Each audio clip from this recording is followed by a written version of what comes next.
സ്ത്രീകളുടെ അവകാശങ്ങൾ സംരക്ഷിക്കുക, സ്ത്രീ സുരക്ഷാ പെൻഷൻ പുനഃസ്ഥാപിക്കുക, UDF ഭരണസമിതിയുടെ സ്ത്രീവിരുദ്ധ നയങ്ങൾ പിൻവലിക്കുക തുടങ്ങിയ ആവശ്യങ്ങൾ ഉന്നയിച്ച് അഖിലേന്ത്യാ ജനാധിപത്യ മഹിളാ അസോസിയേഷൻ ഇടുക്കി ജില്ലാ കമ്മിറ്റിയുടെ നേതൃത്വത്തിൽ ഏലപ്പാറ പഞ്ചായത്ത് ഓഫീസിന് മുന്നിൽ ധർണാ സമരം സംഘടിപ്പിച്ചു.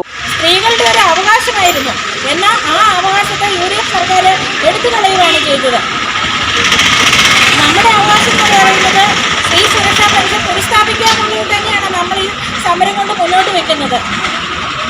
നമ്മൾ മറ്റാരുടെ അവകാശങ്ങൾ കവർന്നെടുക്കാൻ ശ്രമിക്കുന്നില്ല, പക്ഷേ സ്ത്രീകൾക്ക് ലഭ്യമാകേണ്ട ആനുകൂല്യങ്ങളും നമ്മൾക്ക് ഈ അവകാശങ്ങൾക്ക് വേണ്ടി പോരാടാതെ നമുക്ക് മുന്നോട്ട് പോകാൻ പറ്റത്തില്ല.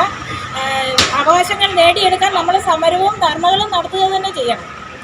ഇതുകൂടാതെ തന്നെ ഇപ്പോഴുള്ള UDF സർക്കാരിൻ്റെ ഒരു നയമെന്ന് പറയുന്നത് തൻപ്രമാണിത്വവും ജനങ്ങളെ അവഹേളിക്കുന്ന രീതി.